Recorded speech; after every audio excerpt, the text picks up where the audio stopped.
दोस्तों, मैं जितेंद्र त्यागी और आज हम आपके सामने उपस्थित हुए हैं एक ताज़ा विवाद को लेकर, जो विवाद दो देशों इजराइल और फिलिस्तीन के बीच उपजा है।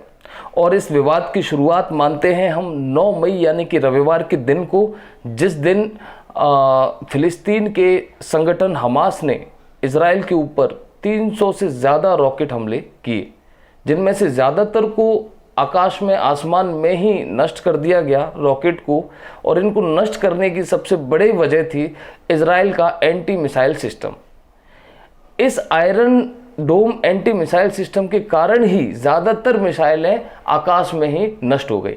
लेकिन दोस्तों, इस युद्ध का या इस लड़ाई का, इस जंग का कारण क्या है, ये बताने के लिए मैं आपको इसके थोड़े से इतिहास का दर्शन कराना चाहता हूं।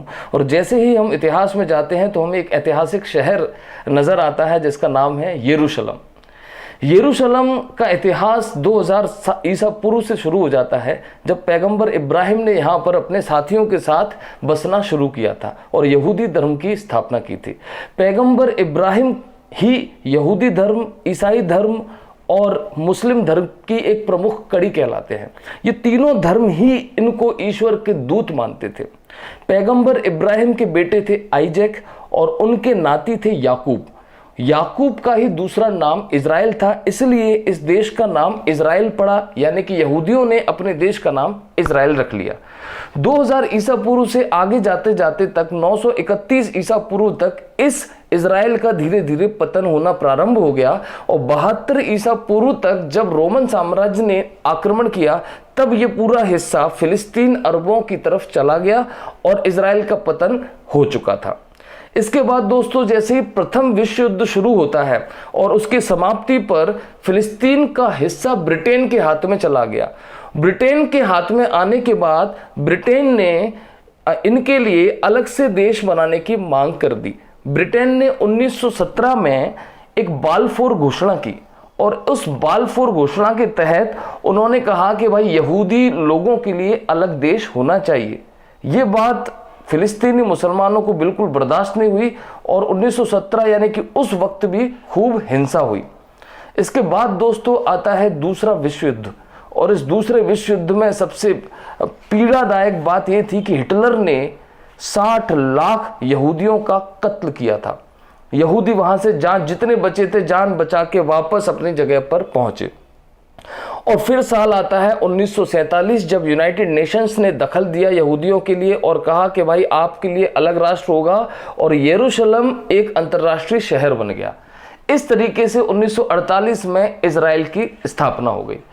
इजराइल के यरूशलेम शहर में प्रमुख बातों में खास बात यह थी कि वहां पर ईसाई, इस्लाम और यहूदी इन धर्मों से जुड़े हुए प्रमुख धार्मिक स्थल थे, जिनमें सबसे पहले हम कहते हैं डोम ऑफ रॉक।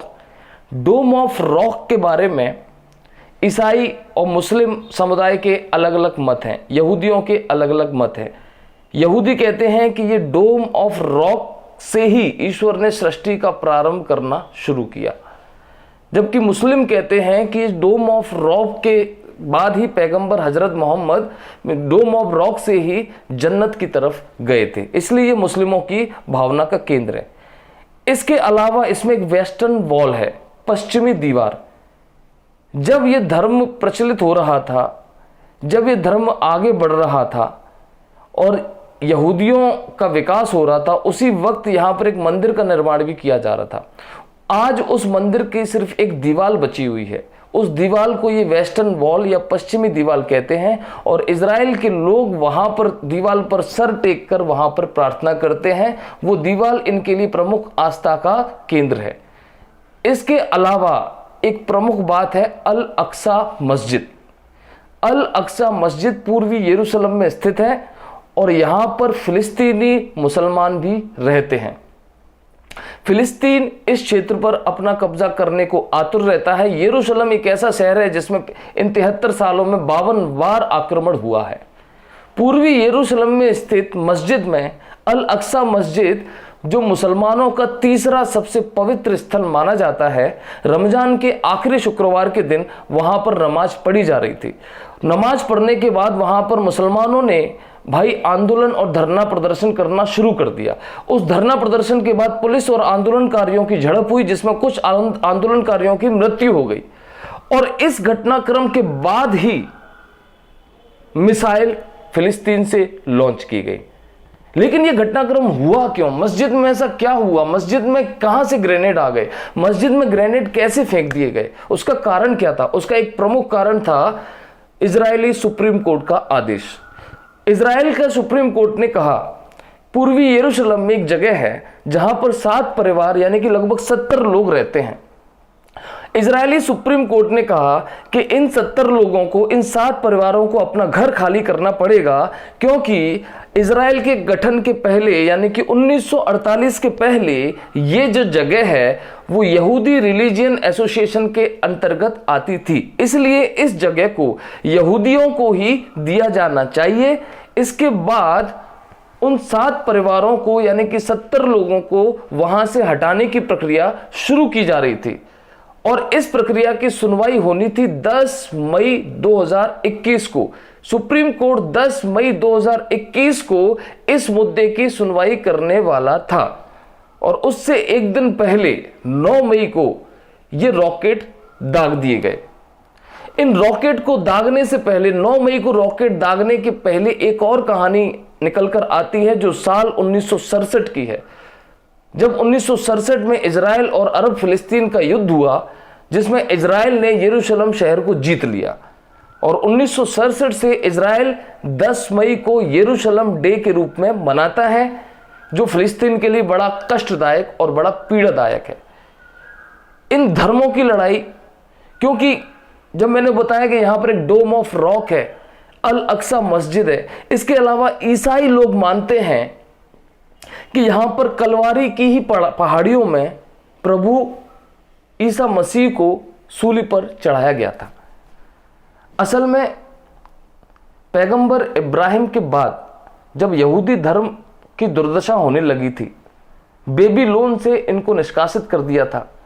पैगंबर हजरत के बाद इनको कहा गया कि एक मसीह यानी कि ईश्वर का दूत जन्म लेगा और तुम्हारे सारे कष्टों को वो हर लेगा।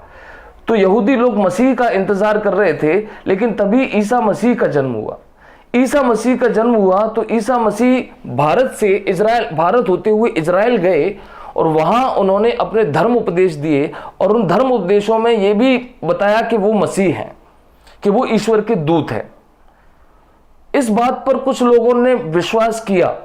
कुछ लोगों का कहना था कि ईसा मसीह ईश्वर के दूत के रूप में उन्होंने माता मरियम की कोख में जन्म लिया और उसके बाद उन्होंने पापियों और दुखों के कष्ट को हरते हुए अपने आप को सूली पर चढ़ाया और तीसरे दिन वो जिंदा हो गए। तो कुछ यहूदी इस बात को नहीं मानते थे कि ये वही ईश्वर के दूत हैं जो हमारी रक्षा के लिए आने वाले हैं। तो उस समय यहूदियों ने रोमन सल्तनत से कहकर ईसा मसीह को सूली पर चढ़वा दिया था। तो यहूदी, ईसा मसीह, इसके अलावा मुस्लिम, ये तीनों ही पंथ एक ही पॉइंट से जुड़े नजर आते हैं। तो दोस्तों, धर्म सबकी आस्था का केंद्र होता है और इस समय जो इजराइल में हो रहा है उसका प्रमुख कारण उस शहर यरूशलेम, जहां पर डोम ऑफ रॉक, अल अक्सा मस्जिद, इसके अलावा वो जगह जहां पर ईसा मसीह को सूली पर चढ़ाया गया, इसके अलावा कहा जाता है कि वहां से ही हजरत पैगंबर मोहम्मद जन्नत की तरफ गए थे। ये सारी जड़ है इस फसाद की। दोस्तों, ये वीडियो कैसा लगा आप मुझे बताना। इसको लाइक और सब्सक्राइब ज़रूर करें, शेयर करें, कमेंट करें। इसके बाद मैं इसके इतिहास पर और प्रकाश डालने वाला हूं अपने अगले वीडियो में। Thank you so much.